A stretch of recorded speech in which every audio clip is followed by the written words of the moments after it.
J'avais besoin de m'aider. Pendant les 2 ans et demi d'abstinence que j'ai connus avant le centre, ça a été ma façon de m'aider, c'était d'aider les autres.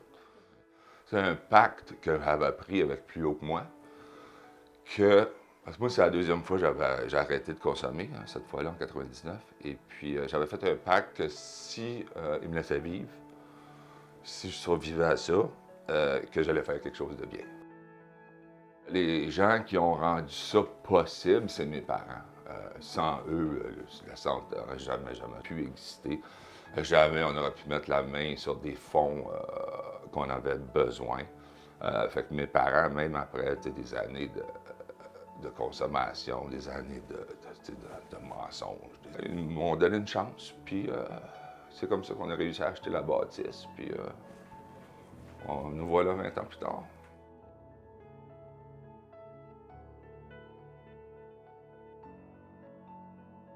Les 5 premières années, ça a été de manger de la garnotte puis cracher du sable. Ça a été tough. C'était tough à tous les niveaux, émotionnellement, le stress, l'anxiété, comment arriver à faire les paiements. Tous les organismes qui étaient en place pour nous aider nous ont comme tout tourné le dos. Voici une douzaine d'années, j'ai rencontré un des anciens propriétaires de l'époque. On m'a vraiment approché dans une optique de bâtir un nouveau programme en lien avec des nouvelles exigences ministérielles. Le centre voulait aller un peu plus loin dans ce qu'il était, un peu plus loin dans son professionnalisme, puis un peu plus loin dans sa qualité de service. Puis ça a toujours caractérisé le Centre Nouveau Regard depuis le jour 1, à mon avis. Moi et Patrick qui est directeur clinique, moi directeur général, on a tous les deux suivi notre traitement ici il y a 10 et 11 ans. On a travaillé en tant qu'intervenant, fini notre secondaire 5, était à l'université, on a fait nos devoirs. Puis, par la suite, on s'est fait offrir de prendre la place des dirigeants. Nous autres, j'avoue que c'est ça qu'on avait un petit peu dans la mire quand même, parce qu'on avait des buts. Est-ce qu'on y croyait tant que ça? Non, parce que c'est quand même une route difficile pour quelqu'un qui recommence sa vie à 0, 0, 0, 0. Puis le message que je voulais lancer aux gens, c'est que ça se fait. Puis moi et Pat, on a pris ça, le centre, il y a 3 ans. On a remplacé Louis Gravel et Éric Marcellet. Puis nos plans en tête, on les a mis à exécution. Nous autres, on n'a pas fait les choses à moitié. Dans le fond, écoute, on a travaillé, puis on s'en cachera pas, là, 70 heures par semaine. Puis avec certains membres de l'équipe, on a refait des lieux physiques, repeinturé, changé les marches. On a fait une salle de musique en bas, commanditée par Éric Maheu, qui est du groupe Caïn, puis La Chicane. On a fait un gym un peu plus grand. On a voulu réinventer un peu comment ça se passait dans le centre. Une salle de jeu. On s'entend que les jeunes, la clientèle a rajeuni, donc la pétanque, c'est le fun. Jouer au fer, c'est pas pire, mais on était rendu dans les PlayStation et compagnie. Ensuite, les membres de notre équipe, ça, il faut que je le dise parce que c'est une grande fierté. On a 8 membres de l'équipe ici qui ont suivi le traitement au Centre Nouveau Regard. Ce qui fait que ça marche. C'est un bon message pour les résidents qui arrivent, c'est un bon message pour les familles. Puis j'espère un jour que la société va comprendre ce bout-là.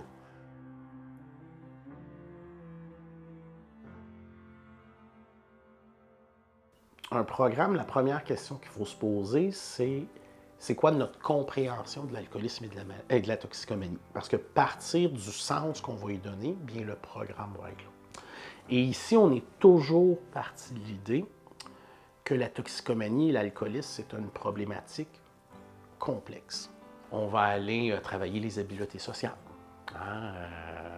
Comment développer des relations affectives saines puis qui m'aident à être une meilleure personne. Donc, tant d'un point de vue plus global que d'un point de vue amoureux aussi. Donc, il y a beaucoup d'enjeux au niveau des relations affectives. Naturellement, c'est sûr qu'en toile de fond, il y a l'estime de soi, il y a la confiance en soi, il y a les relations familiales. Puis, ce qui est spécifique au centre, c'est qu'on est vraiment dans une formule très, très participative. Donc, les résidents sont impliqués. On n'est pas dans un cours magistral où il y a un professeur qui parle en avant puis tu prends des notes. D'ailleurs, on est dans une période présentement où je suis en train de refaire le programme pour s'adapter à la réalité des consommateurs de 2022.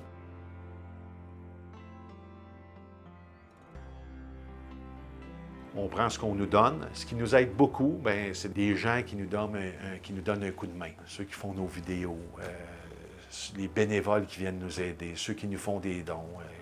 Madame Véronique Yvon, notre députée Joliette, écoute, Elle est super gentille. Elle a compris l'affaire, ça fait longtemps. On a des partenaires qui nous aident. On a la moisson Lanaudière qui nous aide dans la nourriture. On a, tu sais, les rénovations aussi, on a tout refait. Bien, c'est nous autres qui avons fait ça les fins de semaine. C'est sûr, quand tu as une entreprise, tu es souvent sollicité pour faire des dons. J'ai finalement décidé de prendre mon budget en majorité pour le mettre pour le centre. Tu sais, la toxicomanie, c'est dans la société, on est tous conscients, on connaît toutes des personnes qui ont des difficultés. D'avoir un centre ici, dans la Naudière, je pense que c'est vraiment un gros avantage. En fait, être commanditaire, pour moi, c'est autant j'apporte une aide financière qu'une aide au niveau du temps. On organise des événements. Il y a 2 événements majeurs par année qu'on organise. Il y a un spectacle d'humour qui est crampé pour la cause, puis maintenant aussi, on fait un tournoi de golf. Fait que c'est vraiment d'investir de mon temps aussi. C'est une place sérieuse, c'est une place qui est là pour rester, puis ils sont vraiment dédiés à leur cause, là, puis à leurs clients, là, ils veulent vraiment les aider. Là. C'est vraiment une équipe agréable à côtoyer. Là. C'est vraiment... je le fais pour l'aide, mais aussi, on en parlait tantôt, là, c'est une équipe qui... On a du plaisir, on crée des liens. C'est un mix des deux. Là. Moi, je dis souvent, ici, c'est comme une grande famille. Chaque matin que Dieu est fait, on sait pourquoi on se lève. On se lève pour aider ces gars-là. Parce que malheureusement, au Québec, il y a quelque chose qui se passe que moi, j'ai appris dans mon nouveau poste, c'est qu'il y a une inégalité qui est incroyable par rapport au financement des centres de traitement en dépendance. Il y a un financement qui appelle le PSA, le Programme d'aide aux organismes communautaires. Il y a des centres, exemple, le même centre que moi, OK, on va dire 34 places, 34 résidents. Bon, bien, il y en a qui ont 400 000 par année, puis nous autres, on a 0. Puis c'est aussi simple que ça, là. C'est pas... on fait le même job, on est certifié par le même ministère.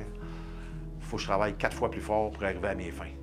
Parce que mes gars ici, ils ne mangent pas du macaroni. Mais les gars ici, ils mangent de la viande, ils mangent du steak. J'ai 14 employés au centre pour 34 gars. J'ai un vrai cuisinier. On mange des desserts maison à tous les repas. C'est ça le centre Beauregard, c'est une famille. Le jour où on m'a fait ça pour de l'argent, on m'a fait d'autres choses.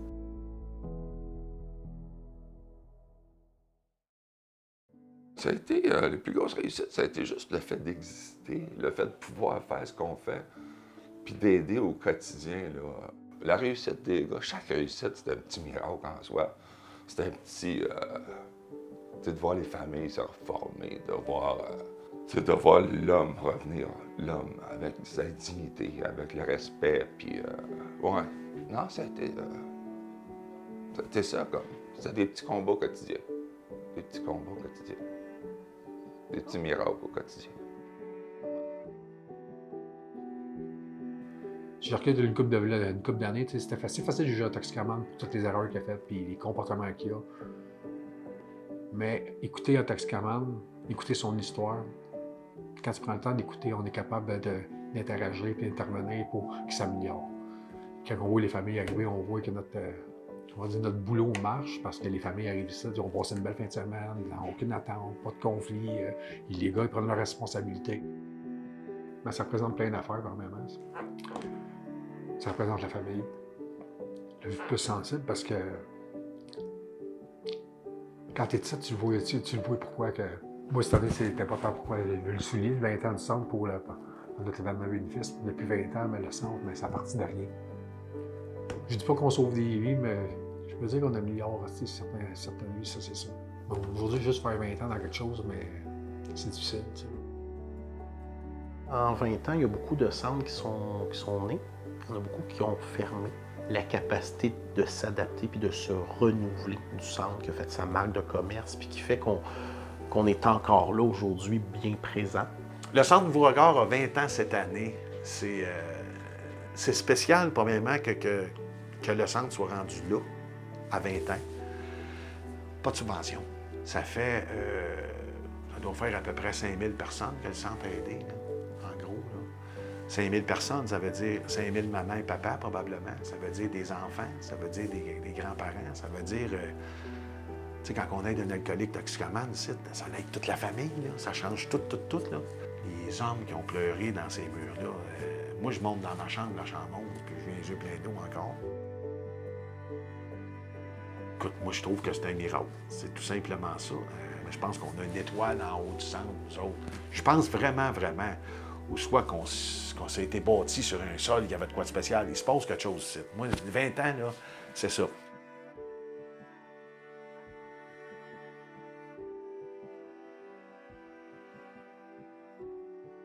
C'est de valeur que moi, j'ai pas 20 ans.